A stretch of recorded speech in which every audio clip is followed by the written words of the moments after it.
रोहन, रोहन जल्दी करो, स्कूल के लिए लेट हो रहा है। आई, मेरे पेट में बहुत दर्द हो रहा है। काय नाही, सगळे बहाने।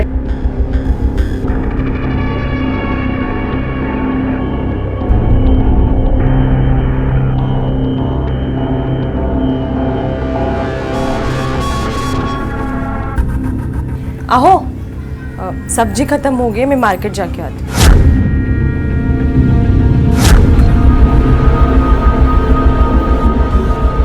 आज के समय में हमारी जिंदगी का दूसरा नाम ही झूठ बनता जा रहा है, मगर किसी ने यह भी सच कहा है कि झूठ के पंख नहीं होते, वो जमीन पर घिसट घिसट कर चलता है। इसीलिए झूठ बोलने वाले का बर्ताव बिल्कुल बदल जाता है, और जब हमारा बर्ताव, हमारे चलने का तरीका बदल जाए तो हमें समझ लेना चाहिए कि हम गलत दिशा में चल पड़े। हमारे आज के केस में भी हम कुछ ऐसा ही देखेंगे कि कैसे आपसी रिश्तों में बोले गए झूठ का अंजाम आखिर क्या होता है। वो आई, मुझे स्कूल जाना अच्छा नहीं लगता।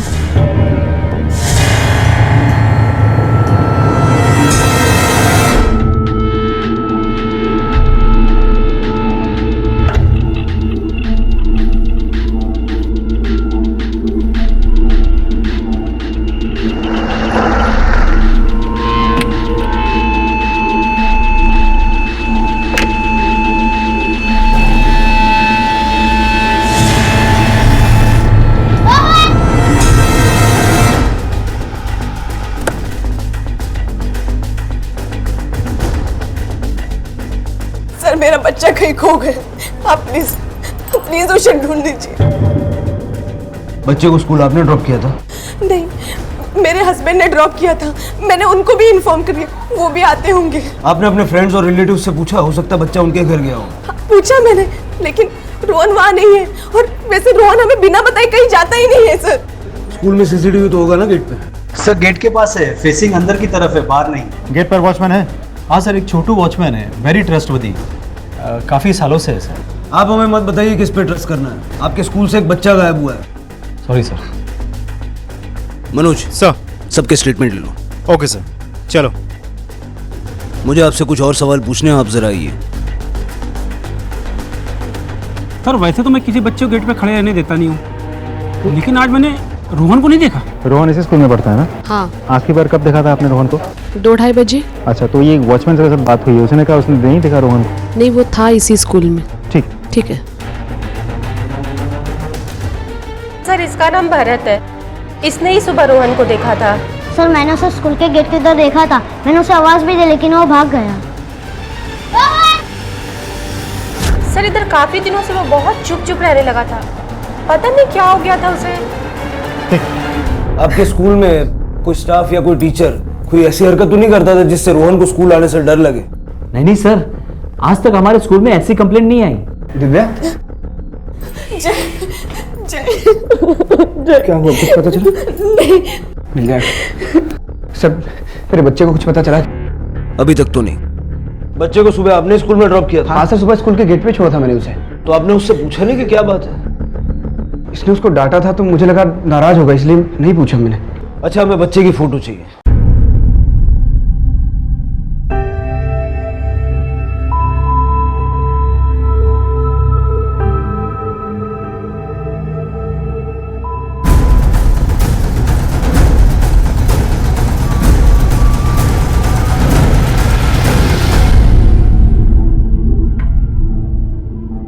ऐसे हाथ पे हाथ रख के बैठने से कुछ नहीं होने वाला है।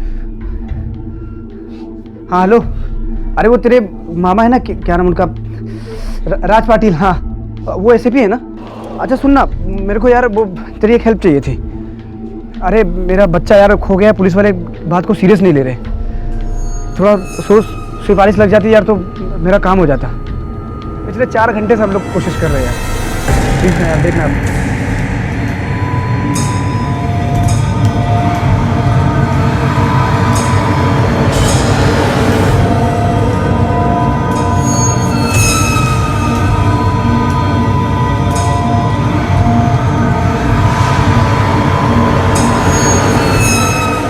हेलो हेलो, पुलिस पूछताछ कर रही थी, कहीं कहीं ऐसा ना हो कि उन्हें हमारे बारे में पता चल जाए।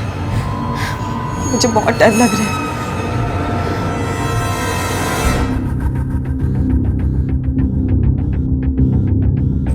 हाँ साहब, इस बच्चे को मैंने देखा है। वो सुनीता जी की फ्लैट में गया है, 1201 में।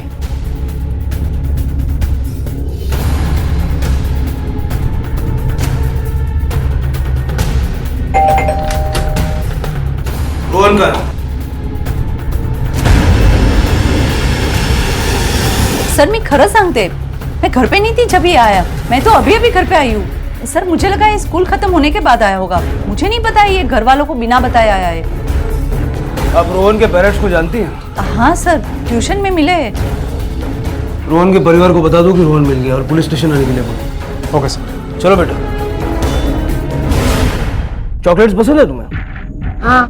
वो जो समोसा लेने गए ना अंकल, उनसे मंगवाता हूँ। मंगवाऊँ? तो फिर बताओ। ऐसे ही आज स्कूल जाने का मन नहीं था तो बंटी का घर स्कूल के पास ही है तो वहां चला गया। स्कूल जाने का मन क्यों नहीं था बेटा? मला सांग, शाळेत तुला कोणी त्रास देता का?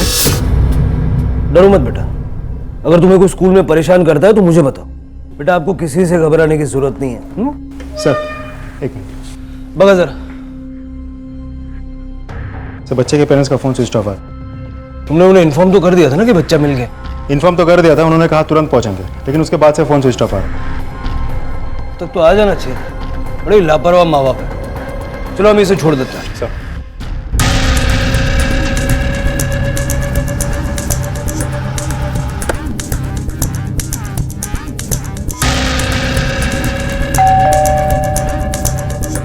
लगता कोई है नहीं घर पर।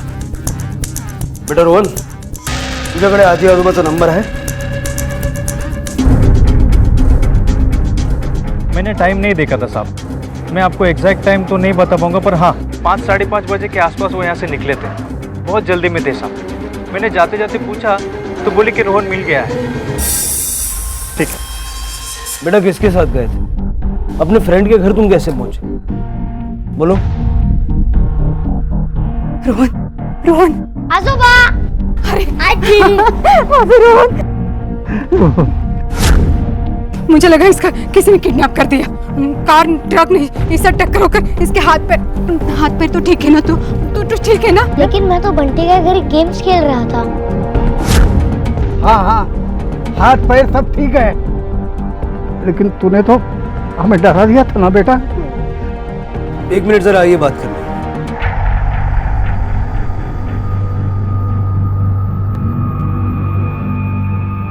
आपको कोई खबर नहीं कि इसके माँ बाप का है? नहीं साहब, उसका फोन स्विच ऑफ था।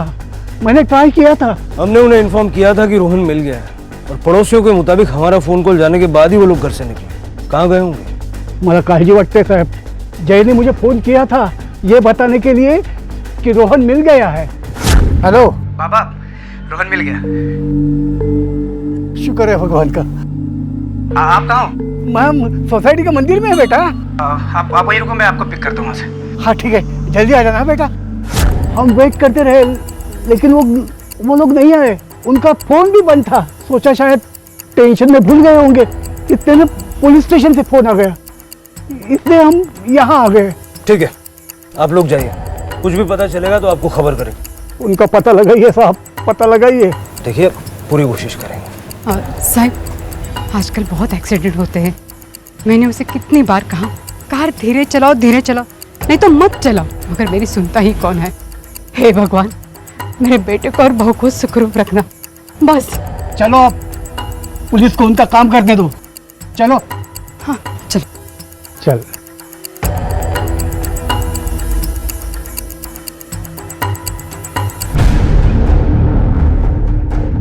मनोज सर। रोहन के माँ बाप जयदेव और दिव्या की कॉल रिकॉर्ड्स और मोबाइल लोकेशंस की हिस्ट्री निकालो। Okay sir.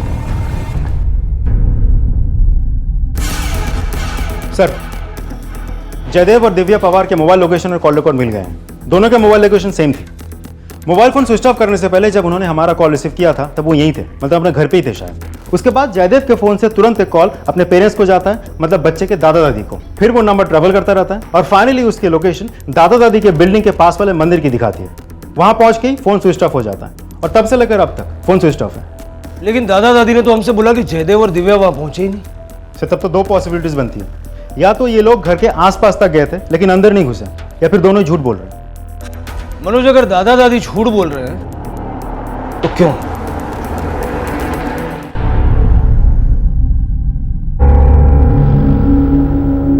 तू स्कूल से क्यों भाग गया? सारे परेशान हो गए ना। तेरे आई बाबा आएंगे ना तो तुझे बहुत डांट पड़ने वाली है। हाँ। मुझे नहीं जाना उनके पास, अब मैं यही रहने वाला हूँ। अरे पण तो स्कूल से गया क्यों? मुझे लगा स्कूल खत्म होते ही मैं घर चला जाऊंगा।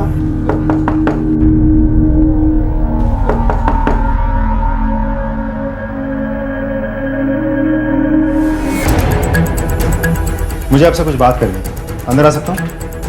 जी आइए। शुक्रिया। जयदेव और दिव्या के मोबाइल लोकेशन से हमें पता चला है कि वो लोग घर से निकलकर यहाँ आए थे, लेकिन आपने हमें बताया कि आपको लेने वो यहाँ नहीं आए। नहीं साहब, मैंने सच बताया था, इसीलिए तो भागते भागते हम लोग पुलिस स्टेशन आए। तो फिर किधर गए होंगे? उनका कोई दोस्त, रिश्तेदार या जान पहचान वाला रहता है आसपास कहीं? उसका छोटा भाई सुमित और उसकी बीबी काजल हैं, लेकिन वो दोनों यहाँ नहीं रहते, मलाड में रहते हैं। और दूसरा उसके पहचान वाला यहाँ कोई है ही नहीं। अच्छा, उनकी कोई फोटो तो होगी आपके पास? यहाँ है। दीजिए जरा। अरे उनकी गाड़ी का नंबर भी दीजिएगा। ठीक। जरा जय का फोटो क्यों लेना? पवार साहब कल इधर आए थे? जी साहब, दरअसल उनका पोता गायब हो गया था, इसलिए वो लोग यहाँ पूजा करने आए और हनुमान जी की ऐसी कृपा हुई, उनका पोता मिल भी गया और उनके बेटे का फोन आया था, वो उन्हें लेने भी आने वाला था, लेकिन काफी देर तक इंतजार किए वो लोग, वो आया नहीं, फिर वो लोग चले गए। सर मैंने वॉचमैन से भी पूछताछ की, लेकिन उससे भी कुछ खास जानकारी नहीं मिली। मनोज, इनके फोटो सारे पुलिस स्टेशन में सर्कुलेट कर दो और आसपास के सारे हॉस्पिटल्स में पता करो कहीं कोई हादसा तो नहीं हुआ। जयदेव की गाड़ी का नंबर मिला? Yes sir. गाड़ी को इमीडिएटली ट्रेस करो। Okay sir. अब हम क्या करेंगे? क्या करेंगे? सब तेरी वजह से हुआ है, तेरी एक गलती ने सब खत्म कर दी।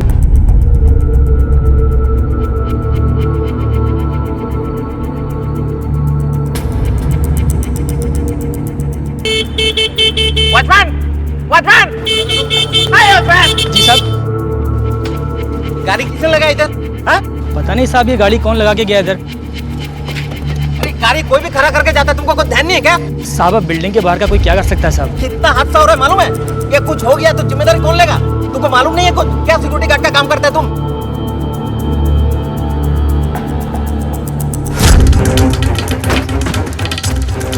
सर देखो, ये 2 दिन से खड़ा है ये गाड़ी। किसने पार्क की है गाड़ी? पता नहीं साहब, मैंने देखा नहीं। कमाल करते हो, तुम्हारी सोसाइटी के गेट के सामने कोई गाड़ी पार्क करके जाता है, तुम्हें पता नहीं? सर ये तो जयदेव पवार की गाड़ी है। Are you sure? कंफर्म है सर, वही नंबर है। गाड़ी को टू करवा लो। सर जहाँ से जयदेव पवार की गाड़ी मिली है उसे 2 बिल्डिंग छोड़ के उसका भाई सुमित रहता है। लेकिन सुधाकर पवार के हिसाब से उनके दोनों बेटों सुमित और जयदेव में बनती नहीं है, तो फिर जयदेव के वहां जाने का रीजन क्या हो सकता है?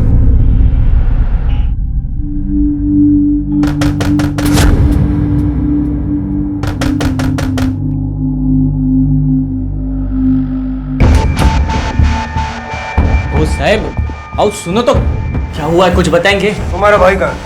कौन? जयदेव? मला नाही माहित. क्या हुआ सुमित? ये पुलिस? भाऊनी काहीतरी केलं. मैं तो पहले से ही बोलता था कि वो सारे आखिरी बार कब मिले थे अपने भाई से? यही कोई तकरीबन 2-3 महीने पहले मिला हूँगा उससे। आपके भैया और भाभी दोनों लापता है और उनकी गाड़ी यहाँ से 2 बिल्डिंग छोड़ के मिली है। तो साहब हम लोग क्या करें? उसकी गाड़ी है, वो कहीं पर भी रखे। मेरे पास अपनी पुरानी 2 व्हीलर है जो बिल्डिंग के नीचे ही खड़ी है। वो आपके पास नहीं आए? उसे जरूरत ही क्या, और अगर आता भी ना तो धक्के मार के निकाल देता उसे मैं। एक तो जाके बाहर वाली लड़की से शादी उसने की और सजा हम लोग को मिल रही। वो कैसे? पैसे। नया बिजनेस शुरू करने के लिए बाबा मुझे पैसे देने वाले थे, लेकिन जयदेव घर छोड़कर चला गया। बाबा को लगा कल उठकर अगर मैं भी घर छोड़कर चला गया तो उनका क्या होगा, इसलिए उन्होंने मुझे पैसे देने से इनकार कर दिया। और एक दिन जब मैं अपना हिस्सा मांगने लगा प्रॉपर्टी में तो उन्होंने मुझे भी घर से निकाल दिया। चल निकल जाओ, बाबा कुछ नहीं मिलेगा तुझे। बड़ा आया हिस्सा मांगने के लिए, बड़े बेटे ने नाक कटवा दी अनाथ लड़की से शादी करके, और तू आया हिस्सा मांगने? कुछ नहीं मिलेगा, चल निकल जा, कुछ नहीं मिलेगा। बाबा वाला मेरा हिस्सा पाहिजे। नहीं मिलेगा, निकल जा, निकल जा मेरे घर से, कुछ नहीं मिलेगा तुझे। आओ जाओ दे ना साहब, मेरे को तो उसके बारे में बात ही नहीं करी। अगर आपका भाई यहाँ है या उसके बारे में कोई भी खबर मिले, सबसे पहले आप हमें बताइए। मनोज बड़ा ही अजीब भाई, इतनी बड़ी बात हो गई और उससे कोई फर्क ही नहीं पड़ता।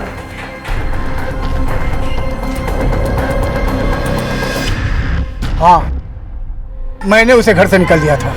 ना जात पात का पता, ना माँ बाप का। ऐसे अनाथ लड़की को तो इस घर के बहू बनाना चाहता है। शक करता ही है। आओ आओ, कशाला ओरड़ता है? ऐसे शाम को चिल्लाने से अपशकुन होता है। एक मिनट थामने दो। बाबा, दिव्या बहुत अच्छी लड़की है। हम दोनों एक दूसरे से बहुत प्यार करते हैं, बहुत खुश रहेंगे साथ। अरे प्यार प्यार सब बेकार की बातें हैं। तुझे उस लड़की से प्यार करना है ना, तो इस घर को छोड़ना पड़ेगा। मैं दिव्या को नहीं छोड़ सकता बाबा। आहो, घर से भी और विल से भी। मतलब आपने सब कुछ सुमित के नाम कर दिया? उसके नाम पर कैसे करता सर? क्यों? वो तो एक नंबर का निकम्मा लड़का है। उसके बीबी भी वैसे ही, न काम का न काज का, दुश्मन अनाज का। किसी भी नौकरी पे टिकता नहीं है, हर जगह से निकाल दिया जाता है। अगो भाई, कैसे गिर गए तू? उठ उठ उठ। रोहन, कैसे लगा? कितनी बार बोला ही तुझे, देख कर खेलक। हाँ, मला वाटलंच काहीतरी होणार म्हणून। चल। उस लड़की दिव्या ने बहुत कोशिश की संबंध बनाए रखने की, पर जब रोहन का जन्म हुआ तब इसने भी कहना शुरू कर दिया, अब भूल जाओ बीती बातों को, जो हुआ सो हुआ। सो मैंने भी माफ कर दिया। यानी सुमित की जयदेव से दुश्मनी थी? उसकी किसी के साथ दुश्मनी नहीं हो सकती, वो तो सिर्फ सबसे नाराज होता है। आपको फिक्र नहीं होती अपने बहू बेटे की? फिक्र है ना साहब, मैं जानता हूँ वो वापस आएंगे। अपने बेटे के बिना वो नहीं रह सकते। तब तक हम भी अपने पोते के साथ दिन बिता लेंगे। अजीब बात है मनोज, माँ बाप बेटे बहू को मानते नहीं थे, लेकिन पोते को चाहते, और भाई भाभी उनसे चलते थे। और दादाजी का इस तरह से जयदेव को घर और विल से निकाल देना और वापस अपना लेना, और अब बैठ के बेटे और बहू के वापस आने का इंतजार करना। जाहिर सी बात है कि इन सब चीजों से सुमित भी ज्यादा खुश नहीं होगा, तो कुछ तो मिसिंग है। सबसे इंपॉर्टेंट चीज ये है कि जयदेव और दिव्या का आपस में रिश्ता कैसा है। सब दोनों गए तो गए कहाँ होंगे? न रोड एक्सीडेंट, न ट्रेन एक्सीडेंट, न हमारे पास किसी भी अनहोनी की कोई खबर। जिस तरह से वो गाड़ी पार्क करके भागा है, कोई ना कोई प्रॉब्लम तो जरूर है सर।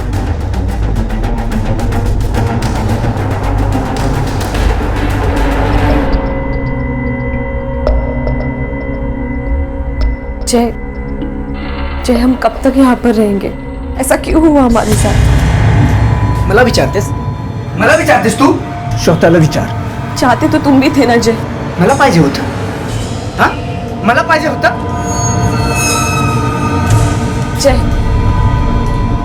जय, मुझे माफ कर दो प्लीज, प्लीज ये सब ठीक कर दो। मुझे रोहन के पास जाना है। मुझे रोहन की बहुत याद आ रही है। मुझे उसके पास जाना है। एक माँ दिव्या अपने बेटे के पास जाने के लिए तड़प रही थी, पर वो जा नहीं सकती थी। आखिर ऐसी क्या मजबूरी थी? ऐसा क्या किया था जयदेव और दिव्या ने कि वो अपने बेटे रोहन के पास नहीं जा सकते थे? पुलिस जयदेव और दिव्या की तलाश किसी जुर्म के सिलसिले में नहीं कर रही थी। पुलिस रोहन के माँ बाप को ढूंढ रही थी और उनसे पूछना चाहती थी कि अपने बच्चे के पास होने की बजाय वो अचानक कहां लापता हो गए। पुलिस के लिए जयदेव और दिव्या के आपसी रिश्ते के बारे में जानना बेहद जरूरी था। हाँ, जयदेव शादी के बाद अपने माँ बाप से अलग होकर बहुत उदास रहता था, बट अपनी वाइफ से बहुत प्यार करता था वो। इतनी केयर अपनी वाइफ की तो शायद ही आजकल को दिखने मिलती है सर। जयदेव अपनी वाइफ से बहुत प्यार करता था। वाह यार, तो भाभी की बहुत ख्याल रखता है। अरे तू आगे आगे देखना, वे सब भाई उसके लिए। खाना भी बढ़िया बनाता है यार, क्या बात है। दीदी है मेरी, प्यार करता हूँ, कभी कभी सरप्राइज तो कर ही सकता हूँ।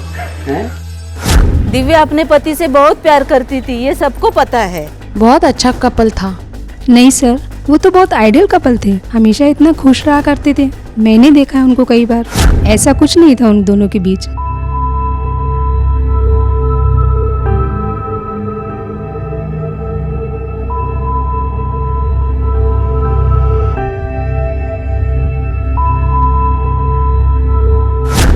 जो अपने पत्नी से बहुत प्यार करता है वो पत्नी भक्ति हो सकता है ना सर, इसीलिए हम सबको छोड़कर चला गया वो। सर वो दोनों तो एक दूसरे से बहुत प्यार करते थे, लेकिन एक दिन दिव्या, क्या जरूरत है दूसरे बच्चे का? हम अपनी लाइफ में खुश है ना। पर जय, आप रोहन के बारे में मत सोचो। Hello ma'am. Hello. Hello sir, how are you? I am good, how are you? Fine sir. अच्छा ठीक है, मैं तुमको शाम को लेने आता हूँ। ठीक है। मैम, क्या हुआ, कुछ परेशानी है? अरे कुछ नहीं यार, चलो। Thank you. दादाजी, मैं सोच रहा हूँ कि मैं भी आपके साथ यही रहूंगा। अरे पण तू असं कसं बोलतोयस? तुझ्या आई बाबा के पास जाना ही होगा। मुझे नहीं जाना उनके पास। तुझी आई तुला त्रास देते? आई तो ठीक है, मगर बाबा वो हमेशा मुझ पर चिल्लाते रहते हैं, नहीं तो चुपचाप बैठ जाते हैं, जैसे अभी आप बैठे हो। बहुत बोलता है, जब देखो ये ऐसे गेम खेलते रहता है। ऐसे गेम खेलने से भविष्य नहीं बनता। जा शाळेत जा, थोडं शिक जा। झाला ना नाराज? अरे बिल्कुल माँ पे गया है, बदतमीज कहीं का।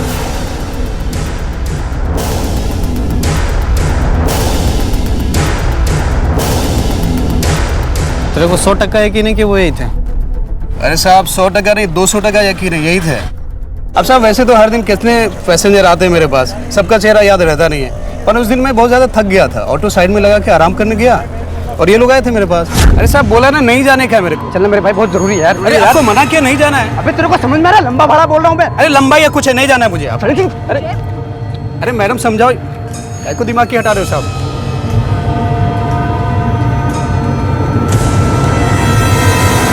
और उसी बीच में मेरा दोस्त राधे आया ऑटो लेके, वो उनके साथ चला गया। राधे का फोन नंबर है? अरे साहब लो ना, 98210 लिखो साहब। दहीसर रिस्क से उठाया था। दहीसर रिस्क में कहाँ? चेक नाका के पास से साहब। तुमसे बात हुई थी? वैसे तो हम लोग तब तक नहीं बोलते जब तक पैसेंजर बात नहीं करता, लेकिन उस दिन ट्रैफिक बहुत था तो वो जल्दी करने को बोल रहे थे। अरे ये भाई, थोड़ा एक्सीलेटर पे जोर दे, जल्दी चल। ट्रैफिक बहुत है साहब, ऐसे में क्या जल्दी करूं मैं? छे, तुम्हें वो जगह याद है जहाँ उनको छोड़ा था? जी साहब। चलो।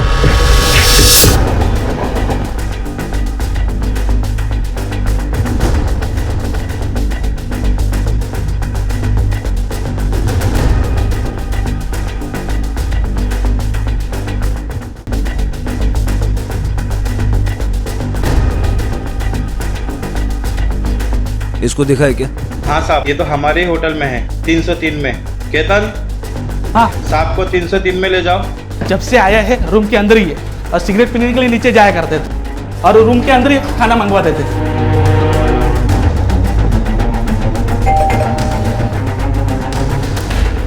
दरवाजा क्यों नहीं खुल रहा? पता नहीं साहब, कल रात को ही खाना दिया था, आज सुबह से दिखाई नहीं दिए। दरवाजा खुलो। ठीक है, चाबी लेके आता हूँ।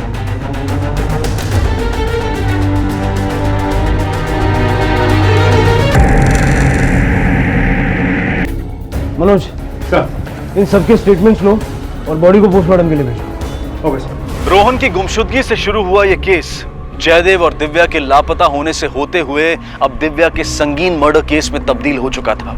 जयदेव और दिव्या जो एक दूसरे से बेइंतहा प्यार करते थे, जिनके प्यार की लोग मिसालें दिया करते थे, आखिर उनकी ऐसी क्या मजबूरी थी कि अपने बेटे के पास वापस आने की बजाय वो खुद एक होटल में छिप कर रह रहे थे। और सबसे बड़ा सवाल यह था कि दिव्या की मौत के बाद जयदेव कहां गायब हो गया था।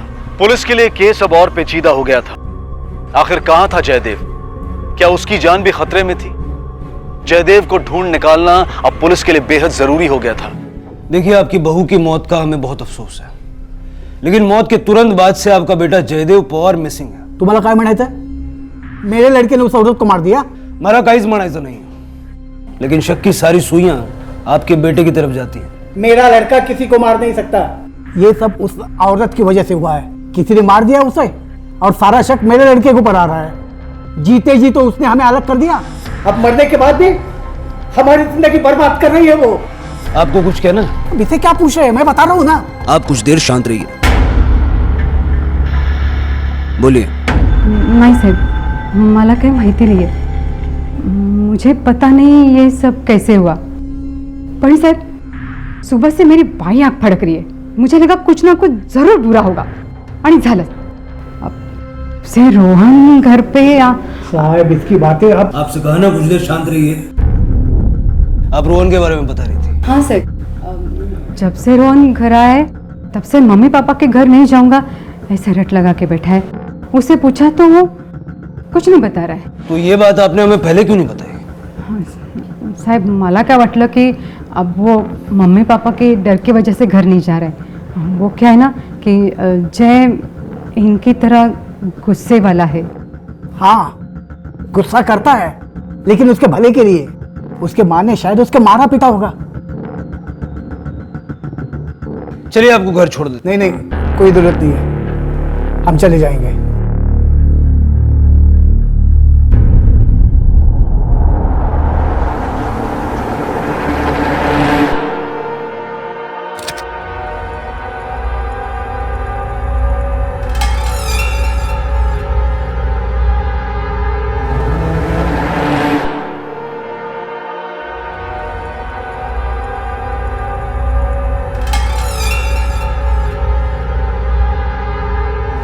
बोल रे, कशाला बोलवलं मला इथे?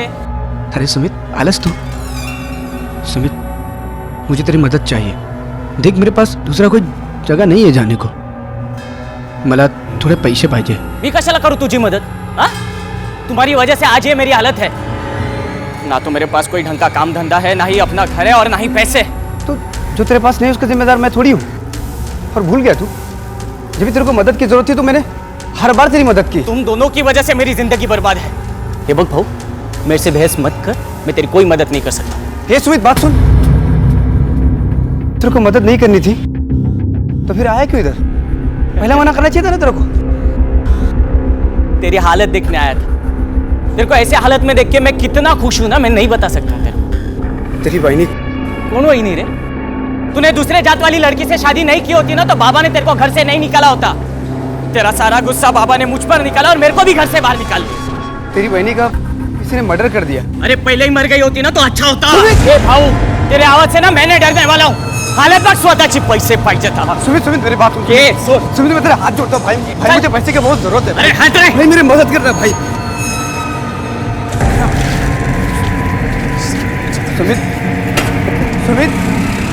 सुमित, मेरी मदद कर दे यार भाई। सुमित,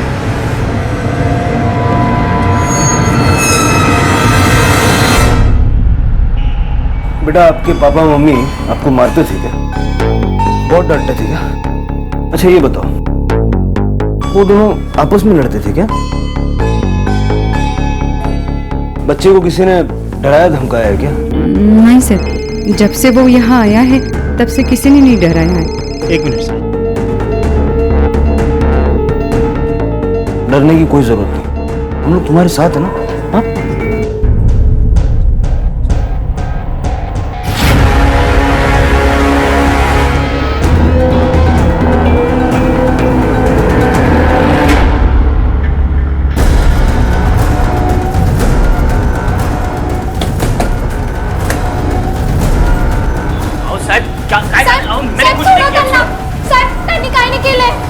उन्होंने कुछ नहीं किया।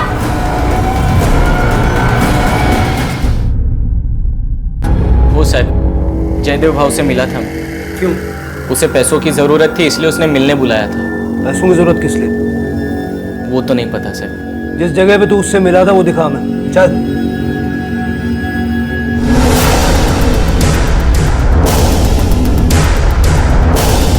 कहाँ पर?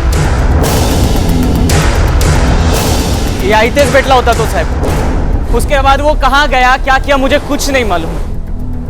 आसपास का एरिया अच्छे से चेक करो। हो सर। प्लीज मैं जाऊँ आता। ठीक है जा, लेकिन शहर से बाहर मत जाना।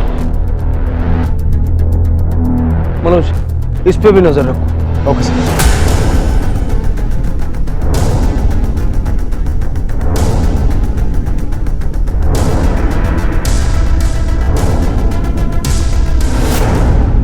सर कुछ समझ में नहीं आ रहा, ये गुत्थी तो उलझती जा रही है। जयदेव की कोई खबर मिली? सर रेलवे फाटक के मार्केट के आसपास हमारी पूछताछ जारी है, लेकिन अभी तक कोई इन्फॉर्मेशन नहीं मिली। मनोज, जयदेव का मिलना हमारे लिए बहुत जरूरी है, क्योंकि ये भी हो सकता है कि वो खुद किसी खतरे में। पहले रोहन का गायब होना, फिर जयदेव और दिव्या का गायब, और अब दिव्या की लाश मिली। इन सारी चीजों का आपस में कोई ना कोई कनेक्शन जरूर है। रोहन का इस तरह से चुप्पी रखना भी अजीब लगता है। सब दिव्या पवार की पोस्टमार्टम रिपोर्ट। पोस्टमार्टम रिपोर्ट के हिसाब से दिव्या की मौत गला घोंटने से हुई। मौत 21 अप्रैल को दोपहर 1 से 2 के बीच हुई थी। और एक और खास बात, दिव्या प्रेग्नेंट थी। प्रेग्नेंट? लेकिन दिव्या के ब्यूटी पार्लर से हमें पता चला था कि जयदेव नहीं चाहता दिव्या दोबारा प्रेग्नेंट हो। हेलो, अभी आता हूं।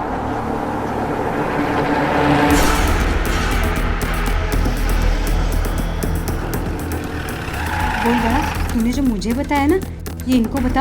अरे वो क्या बताएगा, छोटा बच्चा है, उसकी बातों का क्या भरोसा। डर से शायद झूठ कुछ भी बोल देगा वो। आप जरा चुप रहिए। बेटा एक बात बताओ, मम्मी पापा किस बात पे लड़ते थे? मैं उनका बेटा नहीं हूँ इस बात पे। ऐसा आपके पापा ने आपसे कहा? पहले पापा कहते थे, फिर दोनों लड़ते थे, इसलिए मम्मी भी प्यार नहीं करती थी। मुझे पहले से पता था उसका कैरेक्टर अच्छा नहीं है, ऐसी जाति वाले लड़के। पवार साहब, बेटा पापा और क्या कहते थे? हमेशा डांटते रहते थे, तू मेरा खून नहीं है इसलिए तेरे कम मार्क्स आते हैं, और दिन भर खेलते रहता है। ठीक है, तुम खेलने जाओ। आप लोग जानते हैं कि दिव्या प्रेग्नेंट थी? क्या? नहीं, आपको किसने बताया? पोस्टमार्टम की रिपोर्ट के हिसाब से मौत के समय दिव्या प्रेग्नेंट थी। उसका किसी से कोई अफेयर वगैरह? सर, दिव्या का दोबारा प्रेग्नेंट होना और जयदेव का रोहन को एक्सेप्ट ना करना, ये दोनों एक ही बात की तरफ इशारा कर रहे हैं। हो सकता है कि दिव्या का किसी के साथ कोई अफेयर था और शादी के बाद उसकी जिंदगी में वो दोबारा आने की कोशिश की। मनोज, लेकिन ये बात तो अब भी समझ में नहीं आ रही कि अगर बच्चा मिल गया था तो उसके बाद वो दोनों क्यों भागे? दिव्या और जयदेव दोनों के कॉल रिकॉर्ड्स है ना? Yes sir. हर नंबर पे फोन करो और पता करो दिव्या के नाम पे कोई और सिम रजिस्टर्ड है क्या। अगर दिव्या का किसी से कोई अफेयर था तो इस बात का पता हमें चलना चाहिए। जयदेव के बारे में कोई खबर मिली? सर, चारों तरफ अलर्ट कर दिया है, मिल जाएगा खबर बहुत जल्द। क्या वाकई में रोहन जयदेव का खून नहीं था? कहते हैं कि बच्चे मन के सच्चे होते हैं, और अगर रोहन की बात सच थी तो क्या दिव्या का किसी के साथ अफेयर था? इस सच को जानने के लिए पुलिस ने जयदेव और दिव्या से रिलेटेड सभी लोगों से संपर्क किया और उन दोनों के फोन कॉल रिकॉर्ड्स को बारीकी से चेक किया, और इन कॉल रिकॉर्ड्स में मिले एक अननोन नंबर ने इस केस का रुख पूरे तरीके से बदल दिया। सर, दिव्या का दूसरा सिम तो नहीं था, लेकिन उसे घर के लैंडलाइन के डिटेल्स मिले। लैंडलाइन के डिटेल्स से हमें एक नंबर मिला है जिसपे कई बार बात हुई थी जिस दिन दिव्या और जयदेव गायब हुए थे। किसका नंबर है? सर, कोई शिवम नायर नाम का शख्स है। उसे हमें कांटेक्ट करने की कोशिश की, लेकिन उसका फोन फिलहाल बंद आ रहा है। हमने पता किया तो पता चला कि उस दिन से उसका फोन गायब है जिस दिन से पवार कपिल गायब है। आणि या शिवम नायरच्या मोबाईलचा लास्ट लोकेशन काय होतं? सर, पवार यांची सोसायटी।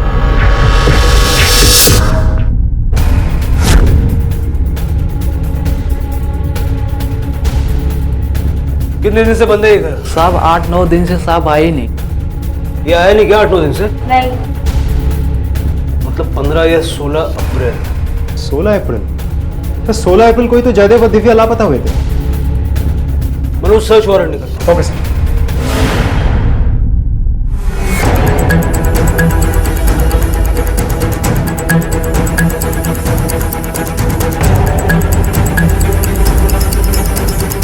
सारा घर छान मारो। सर।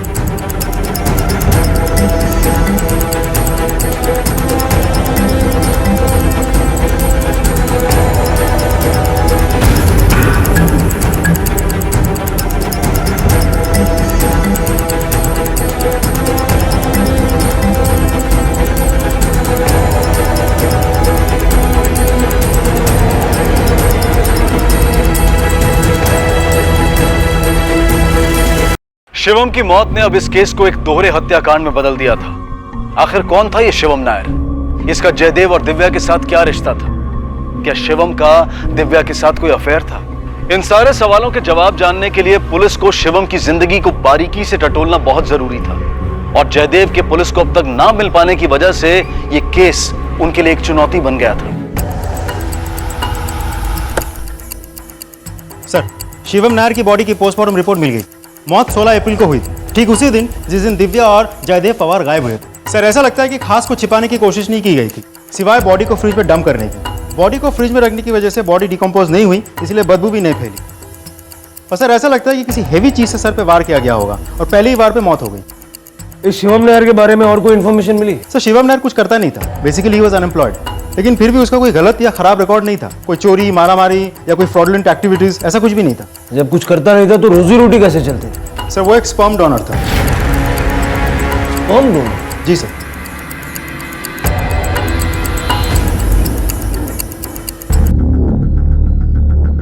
हाँ, ये शिवम नायर ही है।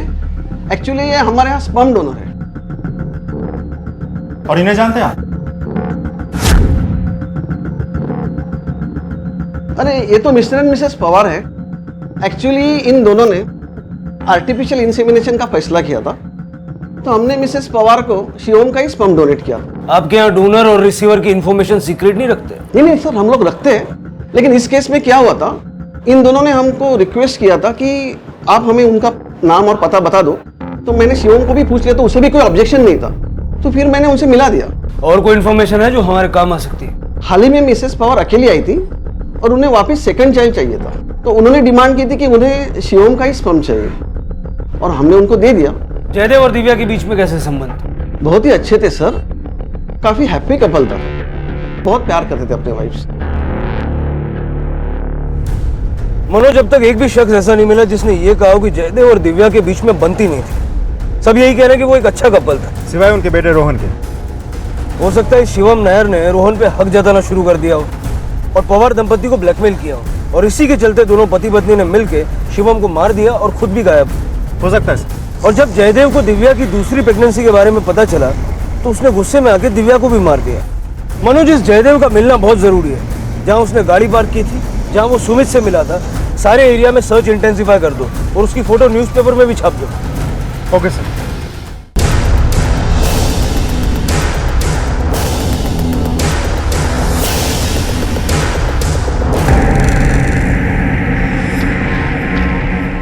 आप किसी शिवम नायर को जानते हैं? शिवम? कौन शिवम नायर? जय के इतने सारे फ्रेंड थे, हम सबको नाम से थोड़ी जानते थे।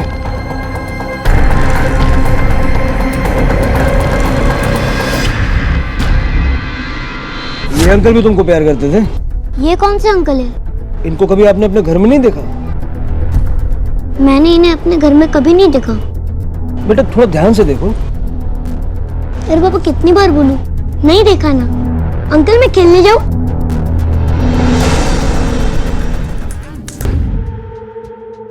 अभी हम पुलिस स्टेशन नहीं जा सकते, कुछ दिनों के लिए हमें कहीं छिपना होगा। मगर रोहन? अरे तू रोहन की टेंशन मत ले, उसको आई बाबा संभाल लेंगे। इतना प्यार करने वाली पत्नी मिली थी तुम्हें, जिसने ऐसे वक्त पे भी तुम्हारा साथ दिया, उसे क्यों मार दिया? हम दोनों एक दूसरे से बहुत प्यार करते थे, लेकिन उस दिन वो दिव्या जल्दी चलो, पुलिस को हमारी गाड़ी मिल गई, पुलिस कभी यहाँ तक पहुँच सकती है। मगर रोहन? अरे रोहन को मार गोली, उसको आई बाबा संभालेंगे, तू चल मेरे साथ। नहीं, मैं रोहन को अकेला छोड़ के कहीं नहीं जा सकती। अरे तेरा दिमाग खराब हो गया है क्या? तू रोहन के चक्कर में फंसाएगी हमें, चल मेरे साथ। मैं रोहन को अकेला छोड़ के कहीं नहीं जा सकती, मैं उसकी माँ हूँ। लेकिन मैं उसका बाप नहीं हूँ। नाजायज है। रोहन नाजायज नहीं है। एक और बार अगर तूने रोहन का नाम लिया ना तो तेरे को जान से मार दूंगा मैं पुलिस को जाके ये सब सच बताऊंगी। बहुत होशियार समझता था ना तू अपने आप को, लेकिन एक बात तू भूल गया, जो उनकी फितरत ही ऐसी होती, करने वाले को भी नहीं बख्शता। अक्सर हम प्यार में अपने आप से कुछ उम्मीदें कर बैठते हैं और ना चाहते हुए भी हम उन सभी उम्मीदों को पूरा करने में लग जाते हैं, भले ही हम उससे खुश ना हो। और कई बार हमारा यही रवैया हमें अपराध करने पर मजबूर कर देता है। जयदेव के साथ भी ऐसा ही कुछ हुआ। अपनी खुशी को भूलकर वो दिव्या के लिए रोहन को अपनी जिंदगी में ले तो आया, पर उसे कभी अपना नहीं पाया, और इसी घुटन ने जन्म दिया अपराध बोध को। झूठ की जिंदगी कभी लंबी नहीं होती, और खासकर उस झूठ की जो अपने आप से बोला गया। इसी विचार के साथ अब मैं अनूप सोनी आपसे विदा लेता हूं। फिर मुलाकात होगी अगले एपिसोड में एक और चौंका देने वाले केस के साथ। तब तक अपना और अपने परिवार का ख्याल रखें और देखते रहें क्राइम पेट्रोल डायल 100। सबक एक को, सीख हम सबको। जय। नमस्कार, आदाब। क्राइम पेट्रोल डायल 100 में आप सबका स्वागत है। हम सब अपने जीवन में मुसीबतों का सामना करते हैं, छोटी हो या बड़ी, हम सब की जिंदगी में कोई ना कोई परेशानी लगी रहती है। लेकिन कभी कभी इन परेशानियों से निजात पाने के लिए हम ऐसा अजीब सा हल ढूंढ निकाल लेते हैं और ये भूल जाते हैं कि वो किसी और की समस्या का कारण बन सकता है या फिर हम खुद उसका शिकार बन सकते हैं।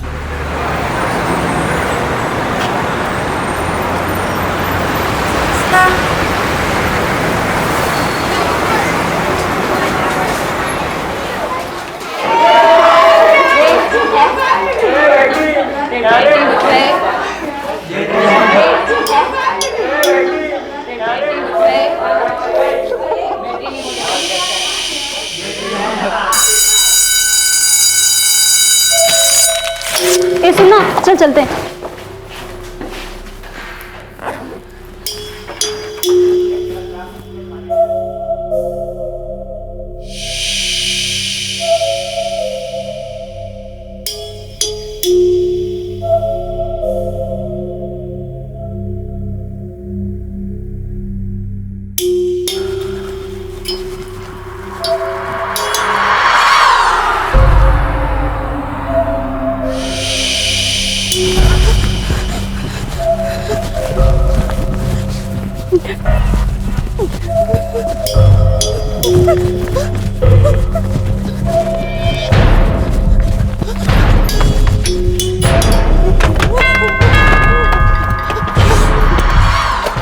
क्या हुआ? तू बार बार दरवाजे वो मेरे पीछे कर रहा है। कोई नहीं है, देख। कोई नहीं बेटा, चल, कुछ नहीं होगा, चल।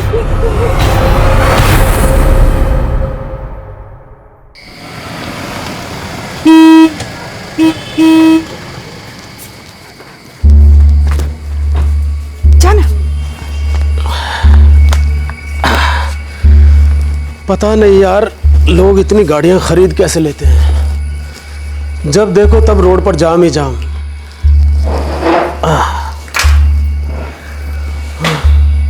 काजल कहाँ है?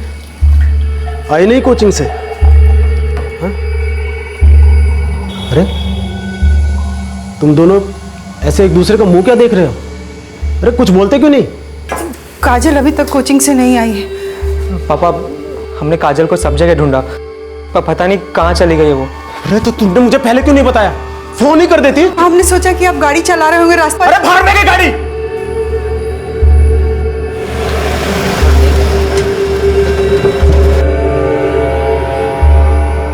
कब से लापता है आपकी बेटी और घर से किसके साथ निकली थी? काजल 4 बजे शाम को अकेले कोचिंग गई थी, वापस नहीं आई तो हमने कोचिंग में फोन किया तो पता चला कि वो कोचिंग पहुंची ही नहीं। जब ये घर से निकली इसने पहना क्या हुआ था? पिंक कलर का टॉप, जीन्स और ग्रे कलर का जैकेट पहनी थी। वो अकेली कहाँ जाएगी सर? मुझे तो बहुत घबराहट। तुम उसे अकेले जाने क्यों दिया? तुम में से कोई उसके साथ नहीं जा सकता था क्या? पापा, वो रोज अकेली तो जाती है और हमें क्या पता था कि इस बार ऐसा कुछ हो जाएगा। अरे तो प्रॉब्लम बता के आती है क्या? राकेश जी, 1 मिनट, काजल का मोबाइल नंबर दीजिए। जी, काजल के पास फोन नहीं है। आप लोग रहते कहाँ हैं? हमारा घर शताब्दी रोड के पास है। सर प्लीज मेरी बेटी को ढूंढ दीजिए। पता नहीं किस हालत में होगी सर, प्लीज। राकेश की 16 साल की बेटी काजल कई घंटों से लापता थी। आखिर कहां थी काजल और किस हाल में थी? कानपुर पुलिस फौरन इन सारी पहेलियों को सुलझाने में जुट गई और सबसे पहले उन्होंने रुख किया काजल के कोचिंग सेंटर का।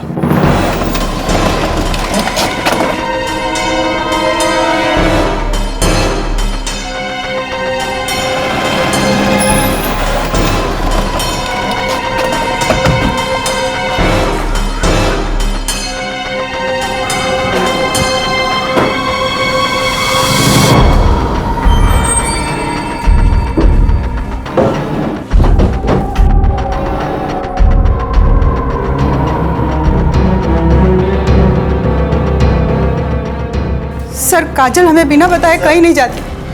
काजल के बिस्तर के नीचे से ये नोट मिला है। मैं मरना नहीं चाहती हूँ, मुझे मत मारना। सर, काजल डरावनी नॉवेल्स पढ़ा करती थी, रात रात भर जगकर भूतिया फिल्में देखा करती थी। वही सब उसके दिमाग में घुस गया है, वहम है और कुछ नहीं। सर हमें तो कुछ नहीं पता कि उसने ऐसा क्यों लिखा, वो किससे डरी हुई थी। सर, काजल के कोचिंग सेंटर से पता चला है कि पिछले 2 दिनों से काजल वहां पर एब्सेंट है। 2 दिन से? Yes sir. और यह भी पता चला है कि काजल की तबीयत अक्सर खराब रहती थी, इसलिए वो वहां रेगुलर नहीं थी। काजल की तबीयत खराब थी, इसमें कौन सी अजीब बात है? बीमार कौन नहीं पड़ता है? सर हमारी बेटी न जाने किस हालत में होगी, आप प्लीज प्लीज उसे जल्दी ढूंढ दीजिए। काजल के बिस्तर के नीचे से मिला ये नोट हमारे लिए इशारा है शर्मा। मुझे दाल में कुछ काला नजर आ रहा है। एक काम करो, काजल की स्कूल फ्रेंड से बात करो। हमें काजल की लाइफ के बारे में और डिटेल में जानना पड़ेगा, तभी जाके ये क्लियर होगा कि ये नोट महज वहम में लिखा गया है या फिर इसके पीछे कोई और रीजन है। सर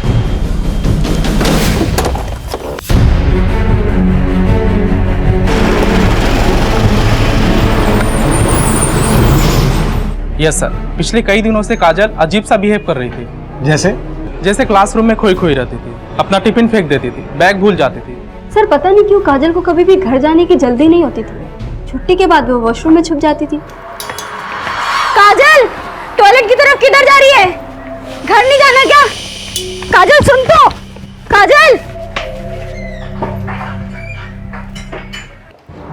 सर ऐसा लगता है काजल घर जाने से बहुत डरती थी। कुछ तो गड़बड़ है उसके घर में, नहीं तो उसकी फैमिली को छोड़कर पूरी दुनिया को उसका बिहेवियर चेंज क्यों लगता?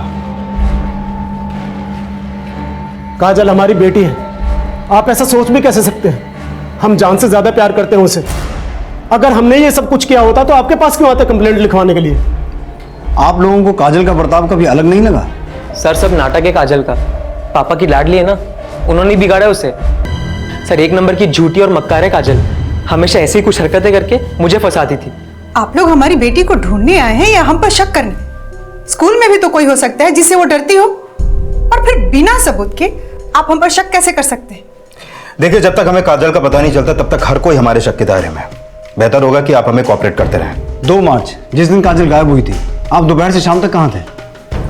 जी हम किसी काम से हापुड़ गए थे और शाम को वहीं से वापस आए थे। सर मैं उस दिन एक कंपनी में जॉब के इंटरव्यू के लिए गया था। जिस दिन काजल गायब हुई थी उस दिन सारा दिन हम घर में ही थे। सर क्या हम इनकी बातों में भरोसा कर सकते हैं? बिल्कुल नहीं शर्मा, इन घर वालों की कहानी बाहर वालों से बिल्कुल अलग है। इतनी आसानी से इन्हें क्लीन चिट नहीं दे सकते। एक काम करो, इन सब के 2 मार्च की कॉल और लोकेशन डिटेल्स निकालो, क्रॉस वेरीफाई करो कि ये लोग सच बोल रहे हैं कि नहीं। सर वो हम अपने घर जा रहे थे, अचानक से पता नहीं वो लड़की कहाँ से हमारी गाड़ी के सामने आ गई। जब वो लड़की तुम्हारी गाड़ी के काजल राकेश जी, काजल कैसे? मेरे काजल अंदर है, उसका इलाज चल रहा है। डॉक्टर साहब काजल कैसे है? पेशेंट के घाव काफी गहरे हैं, उसके साथ रेप भी हुआ है और हमें उसके बॉडी पे कहीं कहीं पे बर्न मार्क्स भी मिले हैं। ऐसा लगता है उसे किसी ने जिंदा जलाने की कोशिश की है। उसकी हालत काफी नाजुक है, फिलहाल हम कुछ कह नहीं सकते। Excuse me. क्या हो गया हमारी बेटी को?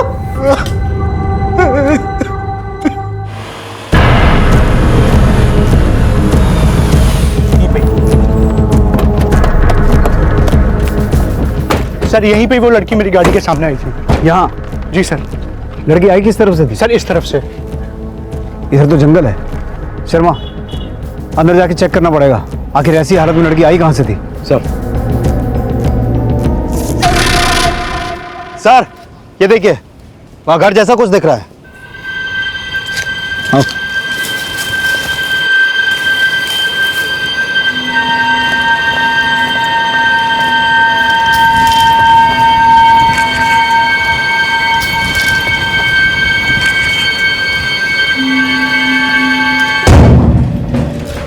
शर्मा ये लड़की कौन हो सकती है? बॉडी पे कोई कपड़ा नहीं है, प्राइवेट पार्ट पे फूल रखे हुए हैं, मामला क्या है? इस केस में काजल की गुमशुदगी के बाद उसके साथ हुई बलात्कार की वारदात ने सबको चौंका दिया था और तभी एक औरत की लाश मिलने से इस केस में सनसनी फैल गई। आखिर कौन थी औरत और इसकी हत्या क्यों हुई थी? और दूसरी तरफ काजल अपने घर से इतनी दूर एक सुनसान जगह पर कैसे पहुंची? क्या काजल का अपहरण जानबूझकर किसी ने किया था? और काजल का अपहरण करने वाला शख्स कौन था? ऐसे कई सवाल थे जो इस केस को और भी पेचीदा बना रहे थे। मुझे कपड़े का टुकड़ा काजल का लग रहा है, क्योंकि काजल की माँ ने जो डिस्क्रिप्शन दिया था उसके हिसाब से काजल ने इसी कलर का टॉप पहना हुआ था। पिंक कलर का टॉप, जीन्स और ग्रे कलर का जैकेट पहनी थी। हो सकता है इस पे लगा खून भी काजल का ही हो। शर्मा मुझे मामला बहुत अजीब लग रहा है। अंदर वो डेड बॉडी और इस जगह को देख के ऐसा लग रहा है कि किसी ने यहाँ तंत्र मंत्र किया है। सर हमने आसपास बहुत ढूंढा लेकिन मर्डर वेपन कहीं नहीं मिला। ये जगह इतनी अंदर है, मुझे लगता है हमें यहाँ कोई विटनेस भी नहीं मिलेगा। एक काम करो शर्मा, इस लड़की की फोटो आसपास के सभी पुलिस स्टेशन में भिजवाओ, हो सकता है इसकी मिसिंग कंप्लेंट कहीं दर्ज हुई हो। Sir 1 minute sir. हेलो, ठीक है सर। काजल की फैमिली के कॉल डिटेल्स आ गए हैं। पूरी फैमिली ने हमसे झूठ बोला है। 2 मार्च जिस दिन काजल गायब हुई थी, तुम्हारे फोन की लोकेशन कल्याणपुर की थी, तो हमसे झूठ क्यों बोला कि तुम हापुड़ में थे? जिस दिन काजल गायब हुई थी आप दोपहर से शाम तक कहाँ थे? जी हम किसी काम से हापुड़ गए थे। दरअसल सर हम नहीं चाहते थे कि हमारे घर वालों को इस बात का पता चले। किस बात का? राकेश, माजरा क्या है?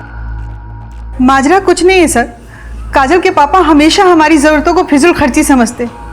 उस दिन भी हम शॉपिंग करने गए थे, इसलिए झूठ बोल दी। जिस दिन काजल गायब हुई थी उस दिन सारा दिन हम घर में ही थे। सिर्फ इसी वजह से झूठ बोला या इसके पीछे कोई और राज है? और कोई राज नहीं है सर, सिर्फ एक यही राज है कि हमारी एक गर्लफ्रेंड है और उस दिन हम उसी के साथ बाहर डेट पे गए थे। वो एक्चुअली घर वालों के सामने ये सब बात करने में अच्छा नहीं लगता, इसीलिए उस दिन आपके सामने हमने झूठ बोला। सर मैं उस दिन एक कंपनी में जॉब के इंटरव्यू के लिए गया था। ये एक ही झूठ है कि और कहीं झूठ तुमने छुपा के रखे हैं? नहीं सर, वो हमें सट्टा लगाने की आदत है और कभी कभी पी भी लेते हैं, बस इसलिए झूठ बोला सर। इसे पहचानते हो? नहीं, कौन है ये? हमें नहीं पता ये कौन लड़की है, हम पहली बार देख रहे हैं। नहीं सर, पहले कभी नहीं देखा। सर मुझे तो इनमें से एक की बात पर भी भरोसा नहीं हो रहा है, क्योंकि जब काजल गायब हुई थी इनमें से एक ने भी सच नहीं बोला था कि उस समय ये कहां थे, और अब इस लड़की को भी पहचानने से इनकार कर रहे हैं जिसकी लाश हमें उस जगह से मिली जहां पर काजल को गायब करके रखा गया था। और सर मैंने आसपास के सारे पुलिस स्टेशन में क्रॉस चेक किया, इस लड़की की मिसिंग कंप्लेन हमें कहीं भी नहीं मिली। एक काम करो Sharma, national missing person database में भी इस लड़की के बारे में सर्च करो, शायद कुछ पता चले। और इन घर वालों ने अब जिन जगहों के नाम लिए हैं वहां एक बार क्रॉस चेक करो। काजल की क्या रिपोर्ट है? सर अभी तक उसे होश नहीं आया है। इस केस में आगे बढ़ने के लिए काजल का होश में आना बहुत जरूरी है।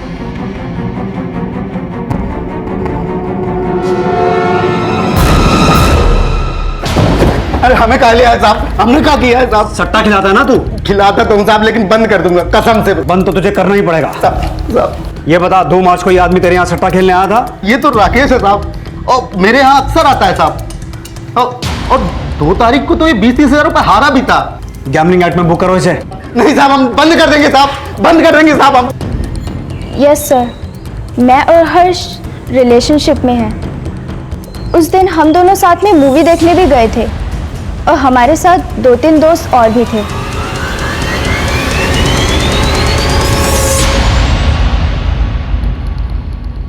सर जिस लड़की की लाश हमें मिली थी इसकी पोस्टमार्टम रिपोर्ट किसी शार्प ऑब्जेक्ट से इसका गला काटा गया है, हो सकता है किसी ब्लेड से। बाकी पूरी बॉडी पर कोई भी इंटरनल इंजरी नहीं और ना ही इसके साथ कोई सेक्सुअल असॉल्ट हुआ है। मर्डर 3 तारीख को सुबह 8 से 12 के बीच हुआ था। काजल की उस कार से टक्कर भी तो लगभग इसी वक्त हुई थी। हाँ सर। लेकिन काजल का इस लड़की से क्या कनेक्शन हो सकता है? और चौंकाने वाली बात यह है कि जब इस लड़की की डेड बॉडी हमें मिली, इसके बदन पे कोई भी कपड़ा नहीं था, लेकिन इसके साथ कोई सेक्सुअल असॉल्ट नहीं हुआ।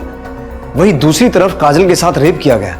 शर्मा, तुम्हें क्या लगता है इस सब में काजल की फैमिली इन्वॉल्व हो सकती है? सर मैंने रेखा और हर्ष के बारे में अच्छी तरीके से क्रॉस चेक किया, वो दोनों तो सच बोल रहे हैं। वहीं दूसरी तरफ राकेश भी सच बोल रहा है। 1 minute sir. Hello. Okay, thank you sir. Hospital से कॉल था, काजल को होश आ चुका है। चलो।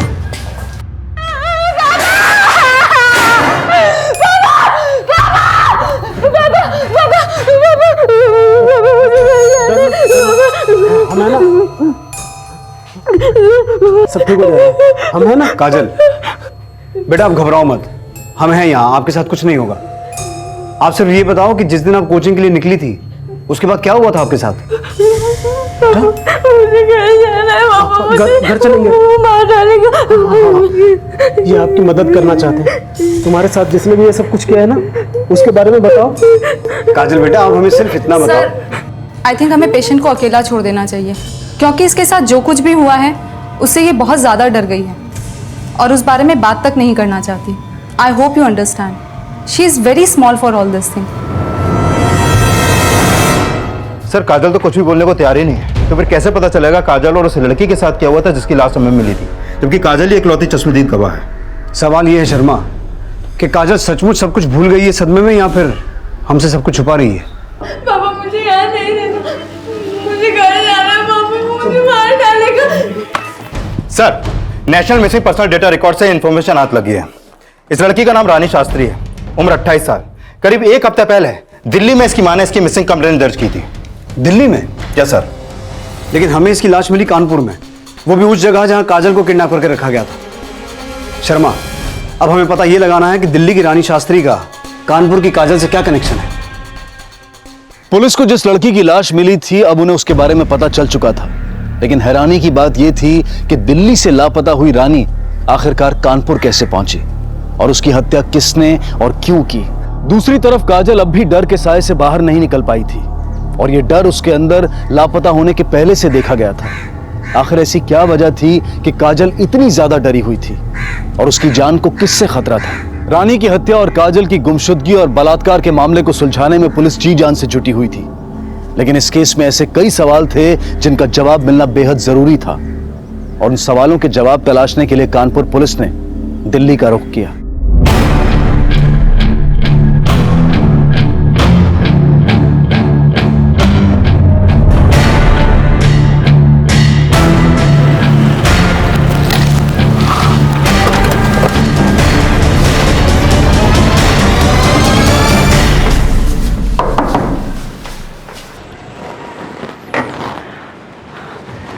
रानी?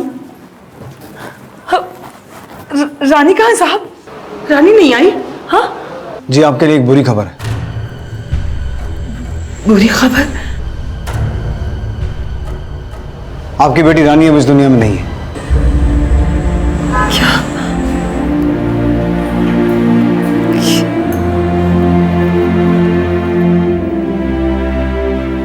रानी कितने दिनों से लापता थी? सर वो 28 फरवरी को सुबह घर से निकली थी और उसके बाद वो वापस ही नहीं आई। और जब वो शाम तक भी वापस नहीं आई तो मुझे लगा मुझे आंटी को फ़ोन करके बताना चाहिए। साहब हम अमदाव में रहते हैं। जैसे ही माला ने मुझे फ़ोन किया हम तुरंत वहाँ से चले आए और आते ही पुलिस में कंप्लेन की।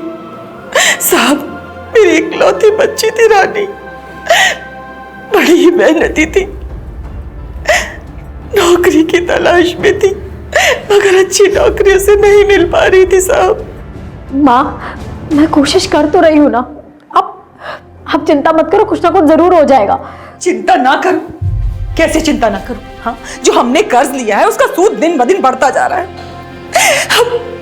हमें तो डर है कि कहीं तेरे पिताजी की आखिरी निशानी वो भी हाथ से ना निकल जाए। रानी मैं तुझसे बात कर रही हूँ, सुन रही है तू? सुन, तू कैसे भी करके कोई भी नौकरी कर ले। हाँ नहीं तो हम सब बर्बाद हो जाएंगे हम बर्बाद हो जाएंगे। क्या क्या नहीं किया साहब उसने, ट्रेनिंग, इंटरव्यू, झाड़ फूक सब कुछ किया उसने, लेकिन कुछ फायदा नहीं हुआ साहब, कुछ फायदा नहीं हुआ।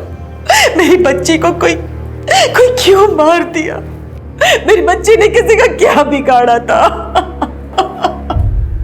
क्यों मार दिया मेरी बच्ची को? सर मुझे यह समझ में नहीं आ रहा कि ये रानी दिल्ली से कानपुर क्यों गई और उस जगह कैसे पहुंची जहां से हमें उसकी लाश मिली। क्या काजल ने उसे मारा होगा? लेकिन शर्मा, काजल रानी को क्यों मारेगी? वो तो खुद इस बात से डरी हुई कि कोई उसे ना मार दे। हमें रानी के बारे में और डिटेल में पता करना पड़ेगा।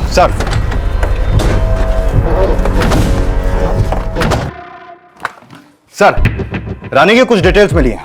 1 मार्च को रानी ने कानपुर के लिए टिकट बुक की थी और उसके कॉल रिकॉर्ड के मुताबिक वो कानपुर के किसी पंकज बिश्नोई से फोन पे बातें करती थी। पंकज बिश्नोई? तो क्या रानी दिल्ली से कानपुर पंकज बिश्नोई से मिलने आई थी?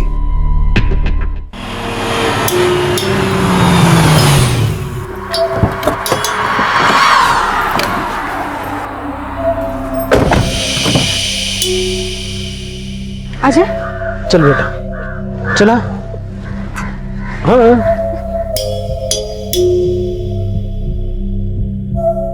पापा है ना?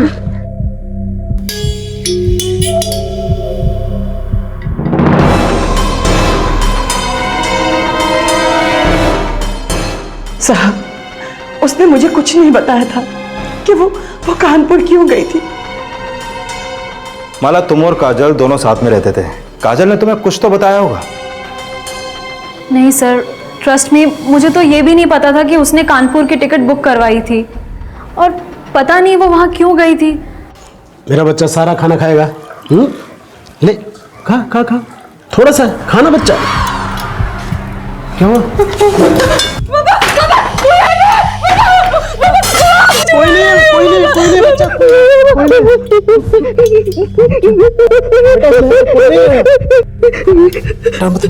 चल चल चल चल, कोई कुछ नहीं कहेगा, हम है ना, चल।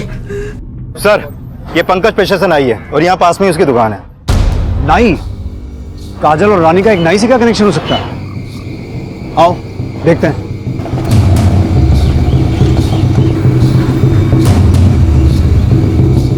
सुनिए, ये दुकान कब से बंद है? सर, ये पंकज की दुकान 2-3 दिनों से बंद है और किसी को मालूम भी नहीं कि ये कहाँ गया है। सर, कहीं ऐसा तो नहीं कि ये सब पंकज ने किया और अब यहाँ से फरार हो गया? शर्मा, इसका सिम कार्ड और मोबाइल का IMEI ट्रेस करो। हो सकता है फोन बदलने की कोशिश करे। इसके पुराने कॉल रिकॉर्ड्स भी निकालो, पता करो कि जिस दिन रानी की मौत हुई ये पंकज कहाँ था। सर, ये पंकज का कॉल रिकॉर्ड, उसकी फोन लोकेशन के हिसाब से 3 तारीख को वो उसी एरिया में था जहाँ पे रानी की मौत हुई और उसका फोन उसी एरिया में सुबह से लेकर दोपहर तक एक्टिव था, फिर उसके बाद बंद हो गया। अब ये साफ है शर्मा, इस मर्डर में पंकज कहीं ना कहीं इन्वॉल्व है। और सर, इस पंकज के कॉल रिकॉर्ड में एक और बात सामने आई है। ये पंकज रानी के अलावा काजल की मां के भी टच में था। रेखा के? हाँ सर, और जिस दिन रानी का मर्डर हुआ उससे ठीक 1 दिन पहले यानी 2 मार्च को भी इन दोनों की आपस में बात हुई थी। अब ये रेखा ही बताएगी कि इसकी पंकज से क्या बात हुई थी।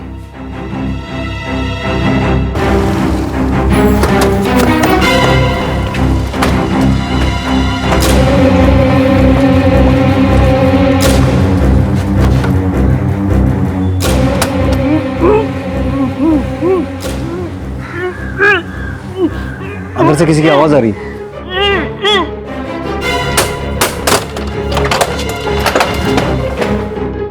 चेक करो।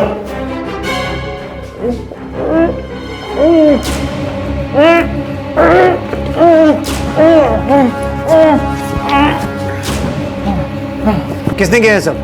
तुम्हारी बीवी रेखा कहाँ है? सर, वो लोग हमें यहाँ बांधकर काजल को जबरदस्ती कहीं ले गए हैं। वो लोग कौन? हमारी बीवी और बेटा। पर क्यों? वो काजल को कहाँ ले गए, क्यों ले गए, हमें कुछ नहीं पता। शर्मा, रेखा का फोन ट्राई करो। सर, कितना टाइम हुआ उन्हें यहाँ से गए हुए? आधा घंटा। सर, रेखा का फोन बंद है। सर, मुझे तो शक हो रहा है रानी की मौत के पीछे रेखा और पंकज का ही हाथ है। आप पता नहीं काजल के साथ क्या करने वाले हैं। हमें जल्द से जल्द कुछ करना होगा। इनमें से किसी को देखा है आपने? हाँ साहब, देखा है। इनको तो रोशन लेके गया है यहाँ से। किस तरफ गए? बस यही आगे। अगर आपको चाहिए, मेरे पास उसका फोन नंबर है, मैं देता हूँ। दे।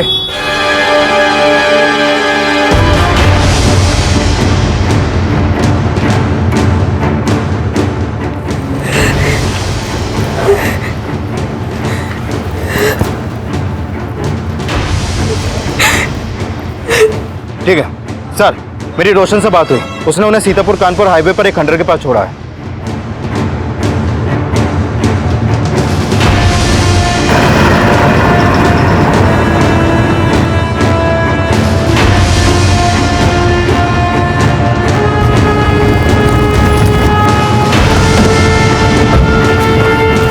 चक्कर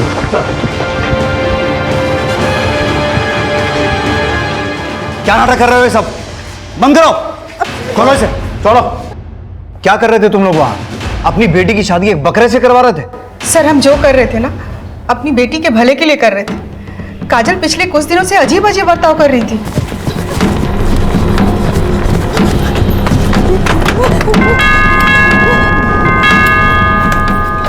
क्या हुआ? तू बार बार दरवाजे वो मेरे पीछे कर रहा है, वो मुझे मार डालेगा। मम्मी, वो कुछ नहीं, इधर कोई तो नहीं है, कोई नहीं है, देख। कोई नहीं बेटा। लेकिन ये सब शुरू कब से हुआ? अचानक से एक दिन शुरू हो गया सर, और धीरे धीरे हालत और भी खराब होती चली गई। हम समझ गए थे सर कि काजल के साथ क्या हो रहा है। क्या? आप नहीं मानेंगे, पर उसके ऊपर भूत का साया था। कितना बार उसको समझाया कि रात को खुला बाल खोल के मत घुमा करो, पर हमारी बात ही नहीं सुनती थी। दिमाग खराब हो गया आपका। इस जमाने में भी आप इस तरह की बातों में विश्वास करती हैं? पंकज को कैसे जानती हैं आप? सर, पंकज के बारे में हर्ष ने बताया था। नहीं सर, बता दो सर। पंकज पेशे से तो नहीं था, पर हमने सुना था कि वो तंत्र मंत्र भी करता है। पंकज भाई, मेरा प्रमोशन रुका पड़ा है, चलाओ ना कोई चक्कर। अरे तुम तो दुनिया भर के जंतर मंतर भी जानते हो। एक काम करो, आज रात में तुम घर पे आ जाओ, कल तुम्हारे हाथ में सुबह सुबह प्रमोशन लेटर होगा। अच्छा। वो पंकज दुनिया को दिखाने के लिए नाई का काम करता है सर, लेकिन असली काम उसका झाड़ फूक का है। नजर उतारने से लेकर भूत उतारने तक का सब काम करता है। हमने काजल का भूत उतारने के लिए पंकज से बात किया था। मतलब आपकी बेटी काजल की ये हालत पंकज और आपकी वजह से हुई है। आगे क्या हुआ? पंकज ने कहा कि काजल को लेकर हम उसके घर पे आ जाएं। बहुत पावरफुल आत्मा है इसके अंदर। इसको 2 दिन के लिए छोड़ के जाओ, हम सब सही कर देंगे। जी बाबा। काजल के भूत उतारने के बदले में हमने पंकज को बहुत सारे पैसे और जेवर दिए। कैसी माँ है आप? अपनी जवान बेटी को एक अनजान ढोंगी के पास छोड़ाई? तो और क्या करते सर? दुनिया को पता चलता कि हमारी जवान बेटी के ऊपर भूत का साया है तो कौन शादी करता? और हम नहीं चाहते थे कि ऐसी कोई बात हो। और जब दुनिया वालों को यह पता चलता कि आपकी बेटी एक ढोंगी के साथ 2 दिन रह के आई है, तब उसकी शादी हो जाती? उसकी शादी बकरे के साथ क्यों करवा रहे थे? इसलिए कि काजल का भूत बकरे में चला जाए। वाह, एक बार पंकज के हाथों हलाल होने से आपका मन नहीं भरा तो दोबारा बेवकूफ बनने किसी और आदमी के पास चले गए आप। इस सब से रानी का क्या कनेक्शन है? उसकी हत्या क्यों करवाई? सर, हम रानी को नहीं जानते। पहली बार तो हम थाना में उसका फोटो देखे, हमें कुछ नहीं पता सर। गीता, नहीं बाबा, कोई बात नहीं बेटा, आप यहीं बैठो। राकेश जी, 1 मिनट। आ रहे यहीं।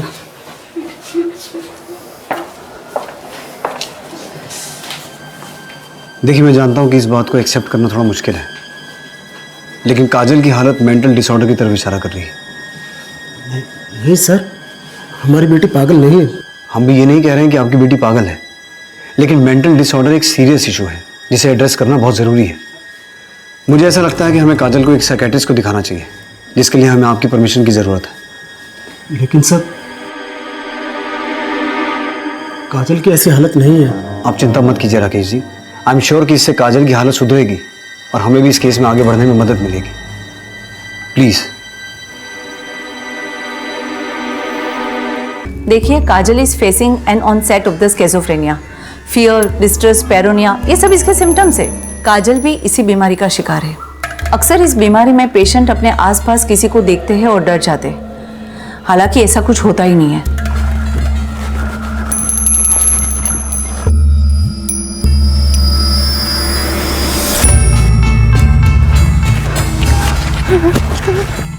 नॉर्मल लोग इस बीमारी को समझ नहीं पाते और लोगों को लगता है कि पेशेंट ने भूत को देख लिया। अच्छा, उस दिन काजल के साथ क्या हुआ था, इसके बारे में कुछ बताया? काजल ने किसी और लड़की के बारे में बताया आपको जो उसके साथ उस कमरे में मौजूद थी? सेशन के बीच में उसने किसी लड़की का जिक्र तो किया था, पर उस लड़की के बारे में बताया नहीं। वो बहुत ज्यादा डरी हुई थी, वो जोर जोर से रोने लगी। हमारी गलती जो हमने अपनी बेटी पर ध्यान नहीं दिया, वरना आज उसकी ये हालत नहीं होती। डोंट वरी, ये बीमारी ठीक हो सकती है, बस प्रॉपर काउंसलिंग और ध्यान देने की जरूरत है। काजल का केस तो सॉल्व हो गया, लेकिन रानी को किसने मरवाया ये अभी तक क्लियर नहीं हुआ। सर, मुझे लगता है रानी का खून उस तांत्रिक पंकज ने किया होगा, पर अभी वो कौन से बिल में छुपा बैठा है पता नहीं। इस पंकज का पास प्रेजेंट सब खंगालो, जिस बिल में भी छुप के बैठा है हमें उसे खोद के निकालना है।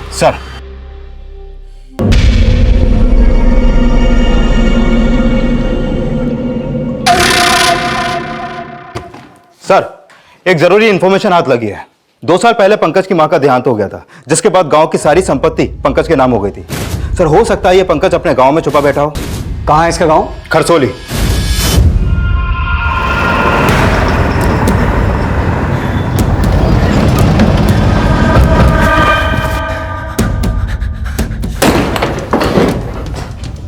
पंकज बिश्नोई।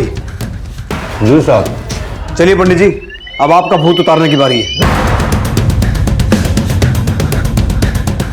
मर जाएंगे साहब, हम सब बता रहे हैं साहब, सब बुलवा तो लेंगे।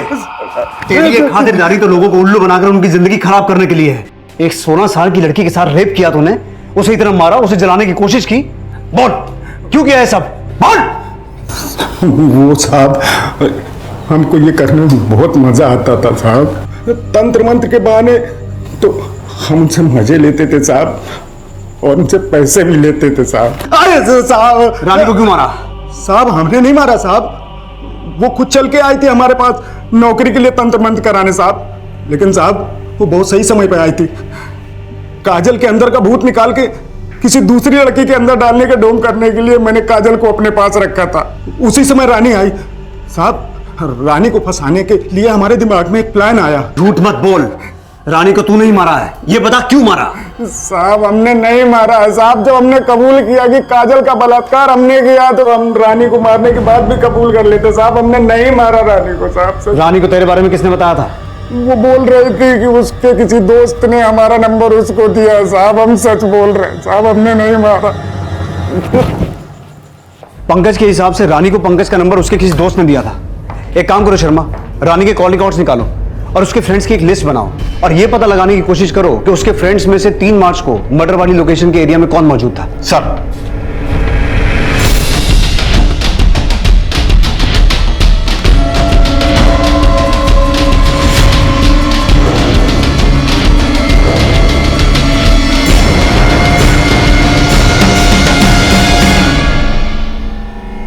सर, आपका अंदाजा बिल्कुल सही निकला। रानी के कॉल रिकॉर्ड के थ्रू हमें उस शख्स का पता चल चुका है जो रानी के काफी टच में था। कौन है वो?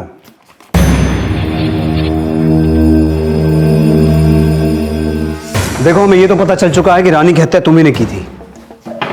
तुम्हारे कॉल डिटेल्स, लोकेशन डिटेल्स, सब कुछ तुम्हारे खिलाफ है। जिस दिन रानी की हत्या हुई थी तुम्हारा फोन उसी एरिया में एक्टिव था जहां से हमें रानी की लाश मिली थी। अब ये बताओ तुमने रानी की हत्या कैसे और क्यों की? बोलो। सर, उस दिन मैं रानी पे नजर रख रही थी। लेकिन रानी को मारा क्यों? वो तो तुम्हारी दोस्त थी ना। सर, क्योंकि मैं उससे नफरत करती थी। हम 1.5 साल से दिल्ली में स्ट्रगल कर रहे थे। हम दोनों साथ में ही दिल्ली आए थे, दोनों साथ में ही रहते थे, साथ में ही सारे सपने देखे थे। पर यहाँ मैट्रिक पास लोगों को कौन नौकरी देता है? हम दोनों बहुत परेशान थे सर। और उस दिन, उसके बाद हमने एक आईटी कंपनी में इंटरव्यू भी दिया।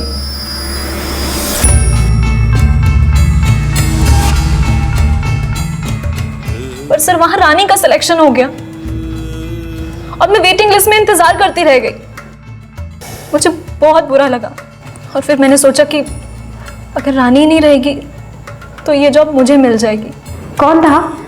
कुछ नहीं, वो लेटर आया था, हमने इंटरव्यू दिया था ना वहाँ से। एक्चुअली मुझे वेटिंग लिस्ट में रखा है और शायद जल्दी सिलेक्शन हो जाए। मेरे लिए कोई लेटर आया है क्या? नहीं, शायद उन्होंने तुझे रिजेक्ट कर दिया है। कोई बात नहीं।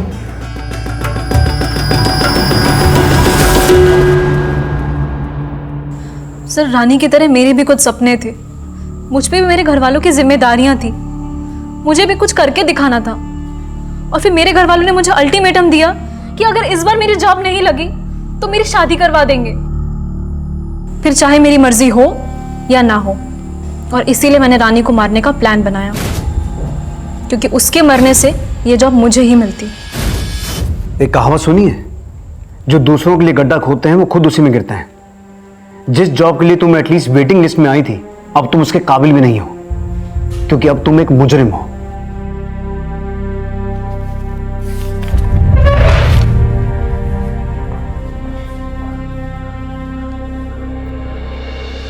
माला का लालच रानी की मौत की वजह बना। अगर माला चाहती तो जुर्म की सोच से अपना ध्यान हटाकर उसे एक सकारात्मक दिशा में लगा सकती थी। अपने मन पर काबू रखकर अपने लक्ष्य पर केंद्रित रहते हुए उस लक्ष्य को पाना, यह कठिन जरूर है लेकिन नामुमकिन नहीं है। जरूरत है तो बस एक पॉजिटिव सोच की और दृढ़ संकल्प की। काजल की मां की अंधश्रद्धा ने काजल को इस उम्र में वो सब कुछ देखने पर मजबूर कर दिया जिसे शायद वो जिंदगी भर नहीं भुला पाएगी। माला को आईपीसी की धारा 302 के तहत हत्या के लिए और उस ढोंगी बाबा को धारा 375 और 376 के तहत बलात्कार के जुर्म में गिरफ्तार किया गया है। अब मैं अनूप सोनी आपसे विदा लेता हूं।